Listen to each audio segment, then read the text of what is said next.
Hello friends, welcome back to our channel. दोस्तों, हमारे पिछले वीडियो में हमने देखा था कि कैसे बैंक अकाउंट ओपन करना है टैली में। हमारे आज के वीडियो में देखेंगे कि अगर हमें किसी क्लाइंट से पेमेंट आता है तो उसकी एंट्री कैसे करनी है अपने बैंक अकाउंट में। हमने पिछले वीडियोस में ये भी दिखाया था कि हमारा एक क्लाइंट था मैसेज परी एंटरप्राइजेस, जिसे हमने सर्विसेज दी थी, प्लस हमने उनको गुड्स भी सप्लाई किए थे। तो आज हम अज्यूम करते हैं हमारी एंट्री के लिए कि हमें मैसेज परी एंटरप्राइजेस से ₹50,000 आ चुके हैं by way of a cheque. तो देखते हैं, चलो कैसे इसकी एंट्री करनी है।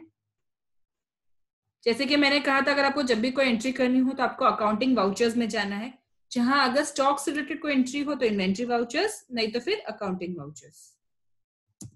अकाउंटिंग वाउचर्स में बाय डिफॉल्ट उन्होंने एक एंट्री दिखा दिया है रिसिप्ट का। अगर मुझे रिसिप्ट में कुछ चेंज करना हो या जैसे कि परचेजेस या सेल, तो राइट हैंड साइड पे जो टैब्स हैं मैं वो यूज कर सकती हूँ। करंटली मुझे रिसिप्ट की ही एंट्री करनी है, क्योंकि जैसे मैंने कहा मुझे मेरे क्लाइंट से पैसा आया है यानी कि रिसीव हुआ है, तो रिसिप्ट में एंट्री आएगी। अब मेरे पास कौन सा बैंक है? ICI bank. तो मैं आईसीआई बैंक सिलेक्ट करूंगी। यहाँ पर मुझे किससे पैसा आया है? मेसर्स परी एंटरप्राइजेस से। कितना? 50,000। अब ये मुझे पूछता है कि मेथड ऑफ एडजस्टमेंट, क्या ये कोई एडवांस पैसा है या फिर किसी पुराने इनवॉइस के सामने ये पैसा आया है, या न्यू रेफरेंस है ये पैसे का, और अगर ये तीनों ही नहीं है तो ये ऑन अकाउंट जाएगा। तो मैं बोल रही हूँ ये जो मेरा फर्स्ट बिल बना था ये इसके सामने पैसा आया है, तो मैं अगेंस्ट रेफरेंस पे क्लिक करूंगी। तो मैंने अब तक जितने भी बिल्स दिखाए हैं जो 25 अप्रैल या 25 अप्रैल के डेट से पहले के हैं, वो सब दिखा देगा मुझे यहाँ पर, जिसके सामने मुझे ये पैसा एडजस्ट करना है। तो मेरा करंट बिल के सामने 11,800 में एडजस्ट कर देती हूँ। 50,000 में से 11,800 माइनस करने के बाद मेरे पास फिर भी पैसा बच जाएगा एडजस्ट करने के लिए। तो ये देखिए मुझे वापस अगेंस्ट रेफरेंस पे वो ले जाता है। अगर मान लीजिए कि मेरा पैसा एडजस्ट करने के बाद मेरे पास कुछ पैसा बच जाता है, तो मैं उसे एडवांस में डाल दूंगी ताकि मैं नेक्स्ट बिल के सामने उसे एडजस्ट कर सकूं। बट फिलहाल मेरे पास एक बिल बचा हुआ है जिसके सामने मुझे ये एडवांस रिसीव हुआ पैसा एडजस्ट करना है। तो मैं ये 177 के सामने इसे एडजस्ट कर दूंगी। ये देखिए ये मेरा पैसा आ गया, एडजस्ट किया। टोटल 50,000, 11,800 प्लस 38,200 को मिलाकर 50,000 रुपीज एडजस्ट हो गया। एंटर करते मैं आगे जाती हूँ। अब मुझे वो पूछता है कि ट्रांजैक्शन टाइप कैसा है। जैसे मैंने आपको फर्स्ट अपने एग्जाम्पल में कहा था कि मुझे चेक रिसीव हुआ है, मैं चेक लिख दूंगी। लेकिन मान लीजिए अगर मुझे चेक नहीं, bye way of fund transfer हुआ है, तो मैं और भी ऑप्शंस यहाँ सिलेक्ट कर सकती हूँ। इन ऑप्शन को मैंने ओपन कैसे किया है?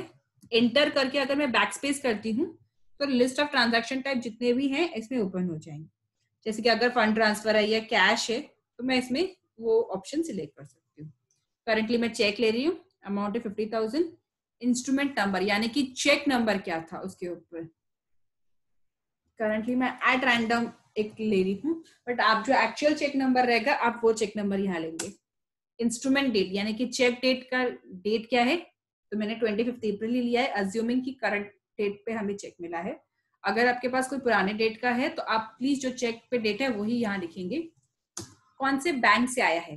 दोस्तों ये सारी डिटेल्स ऑप्शनल है, कोई भी जरूरी नहीं, मैंडेटरी नहीं है आपको फिल करने के लिए। लेकिन जैसे कि मैं हमेशा कहती हूँ, आप जितनी डिटेल्स डालेंगे उतना ही आपके लिए अच्छा रहेगा, क्योंकि आपको फ्यूचर में अगर कुछ इन्फॉर्मेशन यहाँ से एक्सट्रैक्ट करनी है तो आप कर सकते हैं। मैंने जैसे करंटली ऑप्शन सिलेक्ट किया है कि HDFC बैंक से ये चेक आया है। नरेशन अगर मुझे कुछ लिखना है इस बिल के सामने या फिर इस पे रिसिप्ट के सामने, मैं लिख सकती हूँ यहाँ पर। जब मुझे पता है, श्योर हो गया कि हाँ मेरी एंट्री प्रॉपर है, तो मैं एंटर करके आगे जाऊंगी एंड एक्सेप्ट में यस करके आगे बढ़ जाऊंगी। तो इस तरह से मेरी रिसिप्ट की एंट्री हो चुकी है। आप चाहिए तो लेजर में जाकर एक बार देख सकते हैं। Display, account books, lecture, message परी एंटरप्राइजेस। तो ये देखिए 25 अप्रैल की हमारी बैंक एंट्री यहाँ दिख रही है। एंड मैं अगर बिल वाइज डिटेल पे जाती हूँ तो वहां देखिए जो मेरा सेकंड बिल है सिर्फ वो ही दिख रहा है, क्योंकि मेरा फर्स्ट बिल ऑलरेडी एडजस्ट हो चुका है।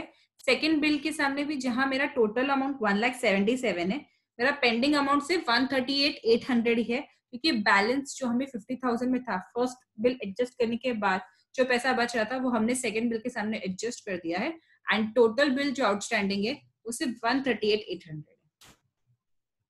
तो आई होप दोस्तों आपको हमारा रिसीप्ट एंट्री कैसे पास करते हैं टैली में ये समझा हो। अगर इस टॉपिक से रिलेटेड कोई भी क्वेरी हो आपके पास तो आप हमारे कमेंट सेक्शन में नीचे लिख सकते हैं, हम कोशिश करेंगे उसका रिप्लाई करने के लिए आपको।